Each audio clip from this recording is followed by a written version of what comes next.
کہ پاکستان ہمیں اپنائیں, کیونکہ ہم پاکستان کے ساتھ رہنا چاہتے ہیں, ہم مسلمان ہیں, کہ ہمیں لگتا ہے ابھی تک ہمیں اس طرح سے ایکسیپٹ نہیں کیا گیا جس طرح سے کرنا چاہیے تھا. ہم پاکستان جیسے آزاد کشمیر کے ساتھ بھی ہم نے کوئی ایسا سلوک نہیں کیا جو کہ کرنا چاہیے تھا. سارا وہ علاقہ جو پرانا کشمیر ہے وہ جو ہمارے ساتھ آیا ہے, اس کے بہت سے مسائل ہیں جو ہم حل نہیں کر پائی ہماری پرانی کی. بالکل سر, ہمارا کوئی مسئلہ نہیں ہے, ہمیں مسائل میں ڈالا گیا ہے. یہ بالکل ایک الگ ٹاپک ہے, اس پہ پھر میں یہ کہتا ہوں دیکھیں چترال میں گڑبڑ نہیں ہوتی, فرض کیا وہاں بھی اسماعیلی شیعہ سنی رہتے ہیں, یہاں کیوں ہو جاتی ہے سر؟ یہاں پہ ہم سپر یہ کراکرم ہائی وے جاتی ہے جو کہ چین کو ملاتی ہے پورے پاکستان سے. شاہراہ ریشم بھی اب بہت سے لوگ کہتے ہیں, حالانکہ اس کا رستہ پہ اور تھا, اور بڑی امپورٹنس ہے اس کی.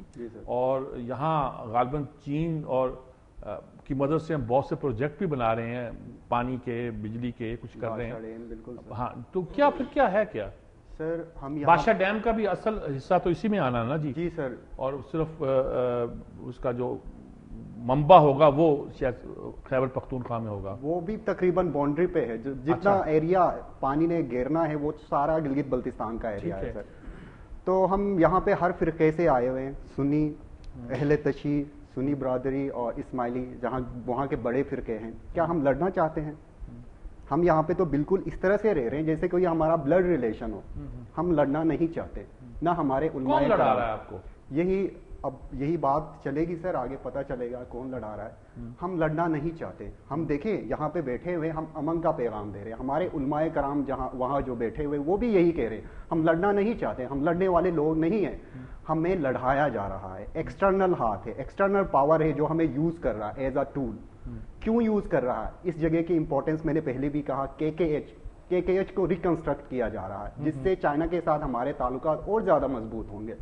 اس KKH پہ لوگوں کو قتل شہید کیا جا رہا ہے. اس KKH کو بننے نہیں دیا جا رہا.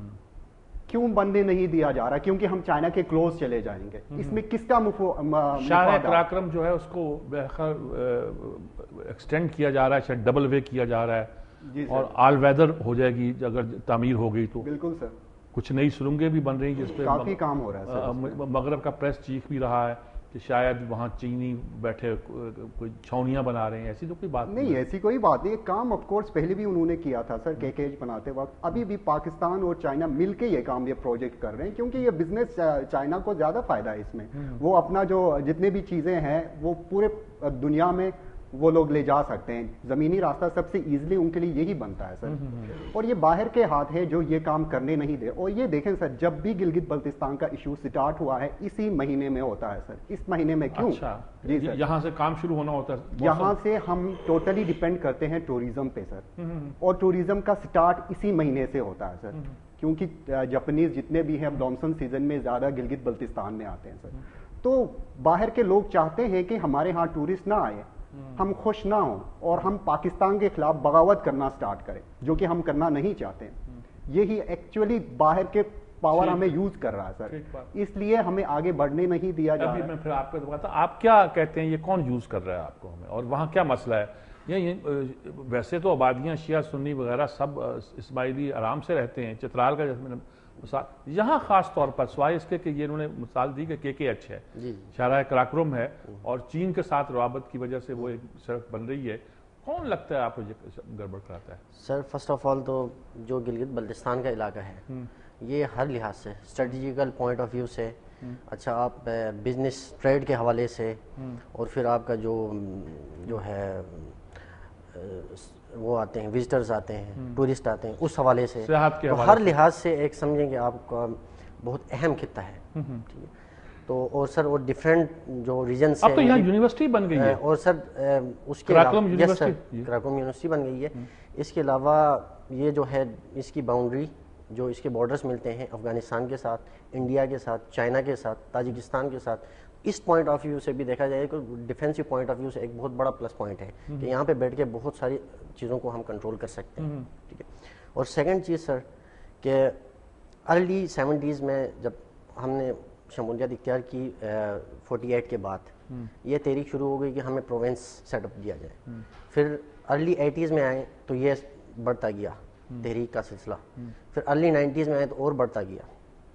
تو ایجنسیز ہوں پتہ نہیں کون سے فیکٹرز تھے جو انوالو تھے. تو they want to busy us because they don't want to give us a provincial set up. ٹھیک ہے, maybe the outside the country سے سیکورٹی ریزن ہوتی ہیں اور سیکورٹی تھنکنگ اپنی طرح کی ہوتی ہے. Maybe the outside country سے فیکٹرز انوالو ہوں. پر ایک بات میں کہنا چاہتا ہوں سر آپ کے چینل کے توسط سے کہ جب تک ہمارے اندر کے فیکٹرز انوالو نہ ہوں تو باہر کے لوگ پارٹیسپیٹ نہیں کر سکتے. اندر کون ہے وہ لوگ؟ سر علماء کرام ہیں یا کوئی government know very well. War lords ہیں. Government know very well about those people. اچھا, گورنمنٹ کو پتہ ہے کہ کون لوگ گورنمنٹ. یس سر. اور سر سیکنڈ چیز یہ ہے کہ میں ایک چیز آپ سے کہنا چاہتا ہوں کہ گلگت بلتستان میں کرفیو لگایا جاتا ہے. سر اس سے پہلے they have imposed the curfew 6 times in Gilgit Baltistan. But I am saying that the curfew is not the solution. ٹھیک ہے, بے گناہ لوگوں کو پکڑ کے جیلوں پہ بھیجا جاتا ہے. It's not the solution. سر میں آپ کو ایک چھوٹی سی اسٹوری سناتا ہوں. ایک میرے جاننے والے تھے, he was a medical student. جب یہ فسادات پیک پہ, سر یہ اصل میں 79 کے بعد شروع ہوا ہے سلسلہ. اب یہ لمبی اسٹوری ہے. ایکچولی جب دوبارہ بیچ میں گیپ آیا 10-15 سال کا, پھر یہ پیک پہ شروع ہو گیا 2003 کے بعد. اچھا, 2003 کے بعد یہ بہت زیادہ پیک پہ شروع ہو گیا. اس وقت بھی کچھ بے گناہ لوگوں کو سر پکڑا گیا, جیلوں میں بھیجے گئے, اور جو ہم جیسے عام اسٹوڈنٹ تھے ان کو بھیجا گیا, اور 1-1.5 سال رہنے کے بعد وہ ذہنی طور پہ مفلوج ہو گئے. تو they are seeing that we are not, career تباہ ہو گیا. سر وہ فرسٹریشن کا شکار ہو گئے. باہر نکل کے وہ یہی باتیں کر رہے, this is not our career what they are doing with us. تو یہ تو گورنمنٹ ہمارے ساتھ یہ کر رہی ہے کہ بے گناہ لوگوں کو پکڑ کے اندر. تو وہاں کی حکومت ہے, وہ آپ کے وزیر اعلیٰ بھی بولتے رہتے ہیں, گورنر کے بیانات بھی آتے رہتے ہیں. پھر مسئلہ کیا, آپ کچھ اس میں بتائیں, کیا کیسے یہ حل کیا ہے پھر اس کا؟ کوئی مسئلہ کچھ نظر آتا ہے آپ کو؟ سر سب سے پہلے تو میں نیوز ون والوں کا ممنون مشکور ہوں. پہلی دفعہ انہوں نے اس طرح کا پلیٹ فارم جو ہے نا پرووائڈ کیا جس کے ذریعے ہم اپنے ایشوز بتا سکتے ہیں. تو آپ بتا رہے ہیں سیکٹیرنزم کے بارے میں. تو پہلے تو یہ کہ کیا یہ سیکٹیرنزم ہے کہ نہیں, اگر ہے تو کیا وہاں پہ ہی اوریجنیٹ ہوئی یا امپورٹڈ ہے یا ہمارے اوپر امپوز کیا گیا. سر اگر ہم ہسٹری میں دیکھیں, still up to date cross marriages ہوتی ہیں بٹوین ڈفرینٹ سیکٹس. وہاں کراس میریجز ہو رہی ہیں اور وہ اپنے سیکٹ پہ قائم ہیں. یعنی اگر کسی شیعہ کی شادی کسی سنی سے ہوتی ہے تو وہ دونوں اپنے اپنے سیکٹ پہ قائم ہیں اور کوئی ایشو نہیں, یہ پرامن زندگی گزار رہے ہیں. یس, دس از اے سیولائزڈ وے آئی تھنک. پھر آگے ایک ٹرن آتا ہے جب لوگ بات کرتے ہیں رائٹس کے بارے میں, پولیٹیکل اور کانسٹیٹیوشنل رائٹ کے بارے میں, تو ساتھ ہی یہ پنگا سٹارٹ ہو جاتا ہے سیکٹیرنزم کا. پھر میرے خیال میں جہاں تک یہ ہے, یہ ڈیوائڈ اینڈ رول والا سین ہے. لیکن دوسرا پرسپیکٹیو یہ ہے کہ ساتھ ہی ساتھ سولیڈیرٹی آف پاکستان کو چیلنج کیا جا رہا ہے. ایکسٹرنل فیکٹرز اس میں انوالوڈ ہیں, اور وہ چاہتے ہیں کہ وہاں پہ علیحدگی پسند جو تنظیم ہے وہ جنریٹ ہو اور وہ زور پکڑے. کوئی تنظیم ہے وہاں؟ جی. کون سی؟ BNSO I think. وہ کیا بلتستان بالوچستان نیشنل فرنٹ. کون ہے وہ لوگ؟